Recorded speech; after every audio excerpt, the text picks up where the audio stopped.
So paano nga ba ako napunta sa ganitong klaseng sitwasyon? What's up guys, Dongshi Vinci here. For today's vlog, ikukwento ko lang sa inyo yung malubhang aksidenteng naranasan ko nung time na pauwi ako ng Bicol. To give you guys some context, 6 years na akong pabalik-balik ng Bicol. And sa loob ng 6 years na yon, etong March 18, 2024 lang nangyari yung isa sa malubhang aksidenteng natamo ko. Ngayon taon lang din napadalas yung pag-uwi ko ng Bicol. Dahil yung aking girlfriend is kasalukuyang lumalaban sa sakit na cancer. Kaya nangyayari, weekly ang biyahe ko mula dito sa Cavite papunta ng Bicol. Pero bago ko sa inyo ipakita yung mismong aksidente, gusto ko munang ikwento sa inyo kung paano ba ako napunta sa ganong klaseng sitwasyon. Yo, what's up guys? Dongshi Vinci here for today's vlog. Eto na, babiyahe ulit tayo ng Bicol gamit itong ating CB150X courtesy of Sir Craig of LJC Logistics. But this time, babalik ulit tayo ng Bicol after ilang araw? 6 days? Parang nagiging bakasyonan ko na lang itong bahay namin dito sa Cavite. Time check nga pala natin, 5:02 AM, nag-take off tayo dito sa Kawit, Cavite. So medyo na-late tayo ng 1 oras na take off. Gawa nang napasarap yung tulog ko.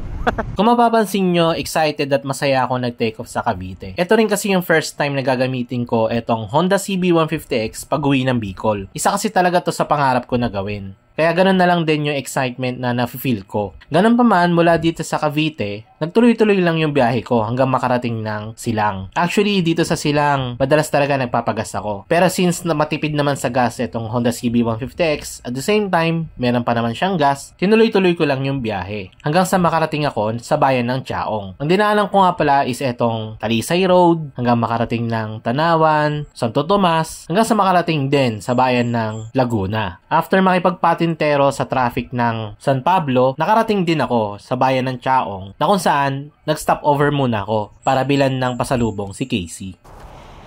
So ito, toasted pastillas ang ating nabili para kay Casey. Yan, so gusto ni Casey itong ano na to pastillas na to. And buti na lang bukas na yung bilihan dito. Gawa ng, dati kasi tuwing nadaan ako dito, alas 6 panang umaga, alas 7 pala sila nag-o-open. So, siguro, ganung oras na lang din ang take-off ko lagi. Alas 5 ng madaling araw para dumaan ako dito sa Chaong. At least bukas na tong shop na to. Sacrifice na natin yung part na masyadong marami tayong kasabay.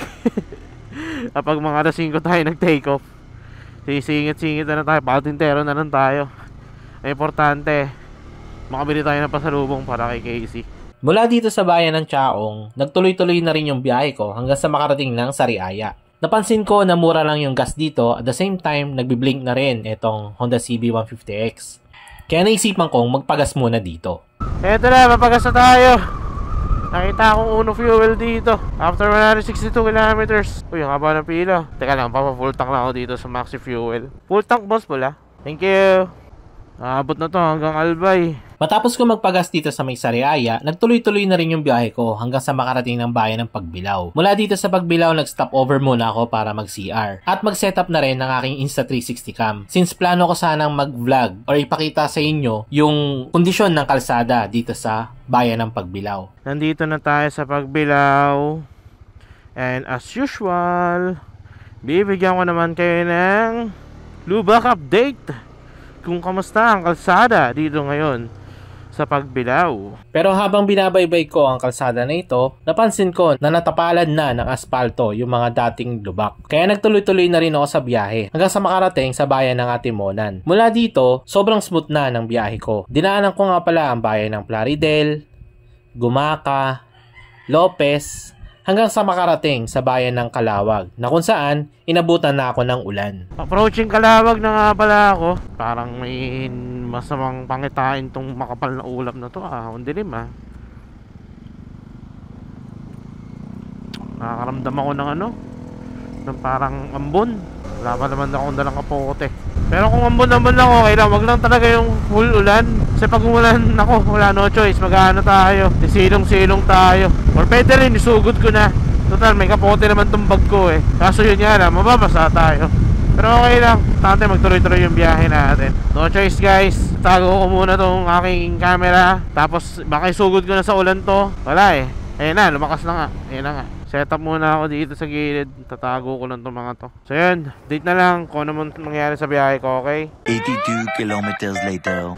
Yo guys, quick update. Nandito na ako sa may going to Ragay. Sinugod ko na nga kanina sa ulan. Mula dun sa may pinaghintuan ko Kalawag hanggang makarating ng Tagkawayan, yun, basang-basa tayo. Pero ngayon, tumitirik na ulit yung araw. Tapos medyo tuyo na rin yung damit natin. Although yung pantalon ko medyo basa pa, tsaka sapatos. Pero sana magtuloy-tuloy na yung tirik ng araw para tuluyan na rin matuyo itong ating damit. Mula dito sa Mayragay, tinuloy-tuloy ko na yung biyahe hanggang makarating sa bayan ng Sipokot. Dito na rin pala ako nag-decide magpagas para tuloy-tuloy na hanggang makarating sa bayan ng Albay. Pero hindi ko ina-expect na ito na rin pala yung magiging huling gas station ko para sa biyahe na to.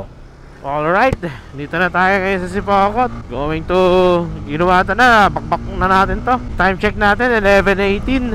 Umalis tayo sa Cavite or Kawit Cavite ng 5 AM. Kwento ko na lang din sa inyo guys regarding with this CB150X. Habang binabaybay ko ang kalsada na to, actually nagbablog ako dito. Sinasabi ko dito yung naging experience ko with CB150X, especially during long ride. Pero hindi ko akalain na after ng ilang minuto, dito na pala mangyayari yung isa sa mga pagpabago sa buhay ko.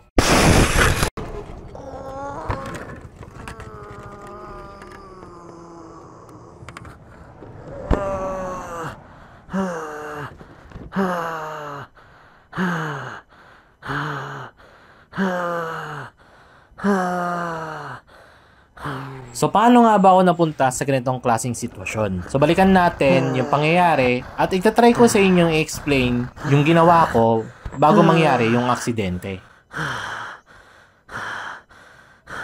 Etong kalsadang binabaybay ko is kilalang lugar dito sa Bicol. Kilala siya bilang maraming mabibilis na sasakyan na dumadaan. At kung mapapansin nyo rin, maluwag ang kalsada na ito. Sa harapan ko, merong mabagal na truck. And since maluwag naman yung right part ng kalsada na dadaanan ko, lumipat ako doon para ma-overtaken yung truck na nasa harapan ko. Ganun pa man, napansin ko na merong part dito sa kalsadang babaybayin ko na pababa. Familiar sa akin itong part ng kalsada na to. Kasi sa 6 na taon kong pabalik-balik dito sa Bicol, minsan na rin ako napataan sa kalsada na to. Pagdating kasi sa dulo ng kalsada na to, meron siyang pataas na type ng kalsada. Na once na dinaanan mo, specifically kung motorcycle ang daladala mo, posible kang tumalbog. Pero sa tabi nung part na umangat na kalsada, meron naman doon patag. Kaya usually, doon ako dumadaan. Ganun pa man, habang binabaybay ko yung kalsada na to, kung mapapansin nyo, wala akong nakikitang motorcycle na nagka-counterflow. Kaya ang instinct ko at ang tingin ko is dun sa part ng kalsada na nakaangat at dun sa part na dadaanan ko. Ganun pa man, habang papalapit ako dun sa part ng kalsada na nakaangat, late ko na napansin na meron pa palang papasalubong sa akin. Pero since siya ay na-target fixate na sa akin, instead na parang magbagal siya or mag-brake siya, tinumbok niya na rin ako. Hanggang sa napunta kami sa sitwasyon na hindi maganda. Nabari ko nabari kamay ko Ay nako. Okay. Kuya, pwede patanggal na motor ko? Pausog na motor? Ay, teka lang. Wait lang kuya. Wait lang. Dadadagan na kasi pa ako. Aray. Helmet mo kuya ha? Ay, wag muna kuya. Oo, paano na lang. Magkahangin ka ha? Opo. Okay lang paramdam mo? Okay naman. Man. Dito ha? Tayo silaw po ako sana. Ay. Opo. Pumasok yung hangin ano? Makakamati sa kayo. Po. Kayo makamati. Tagalog po. Tagalog. Nasaan na ho yung bumangga?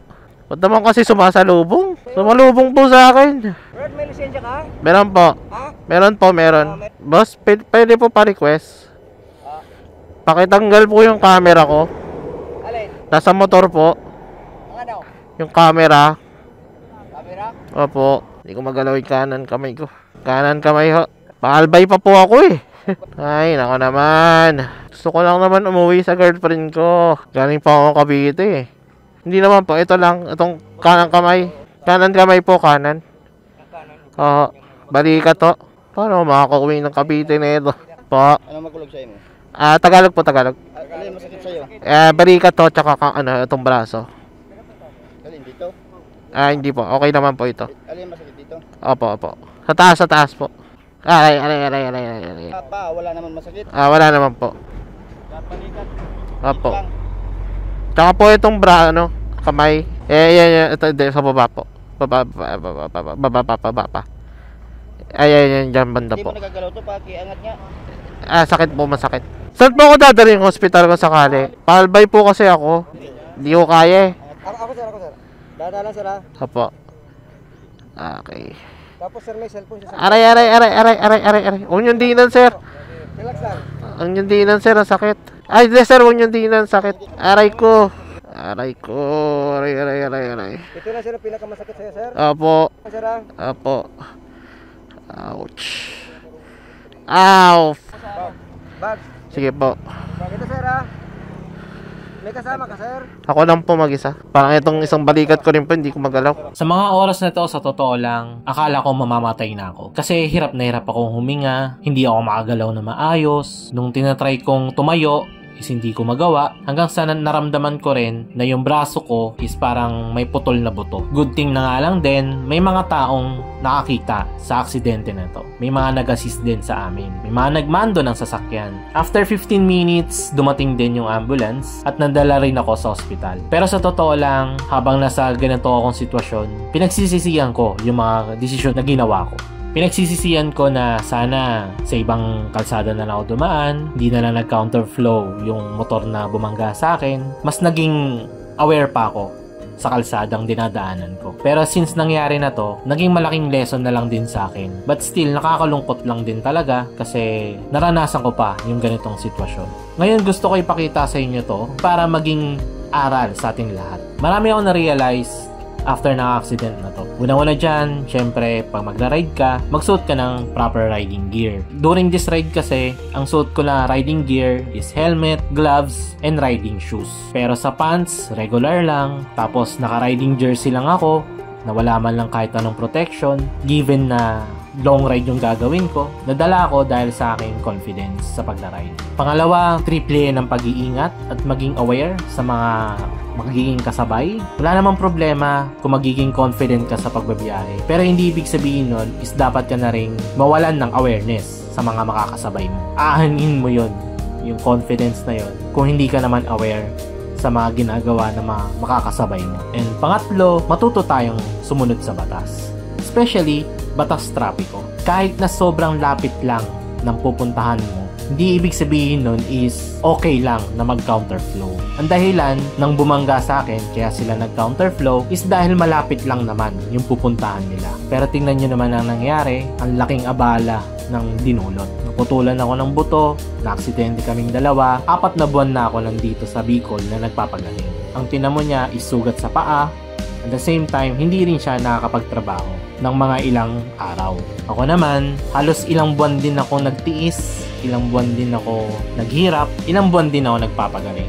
Actually, hanggang ngayon, nagpapagaling pa rin ako kasi etong kamay ko is hindi ko pa rin fully magamit. Pero, I'm still thankful na buhay pa rin naman ako. Kaya sobrang laking lesson talaga to sa lahat ng tao, especially sa aming dalawa. Ganun pa man, nagpapasalamat ako sa lahat na nag-assist at sa mga tumulong sa sitwasyon ko na to. Nandyan sila Casey para alagaan ako, yung nanay ko na bumiyahe pa mula Cavite, pumunta dito sa Bicol, yung tita ko na nag-aalaga sa aming dalawa ni Casey, yung parents ni Casey na nag-asikaso sa aming dalawa, and syempre sa lahat ng tao na sumusuporta sa akin, na naglo-look forward sa full recovery ko. So I guess guys, I hope meron tayong natutunan sa video ko na to. I hope magsilbing aral tong video ko na to para sa ating lahat. Pasensya na kung natagal lang tong ma-upload. At the same time, humihingi ulit ako ng patawad kay Sir Cray. Siyempre, huge thanks din sa Adriatico para sa support na binibigay sa amin. I guess dito ko na lang tatapusin ang vlog. Maraming salamat sa pag-note, sa pag-like, sa pag-share. Maraming salamat sa pag-comment. You all know the drill. Ride safe. Peace out.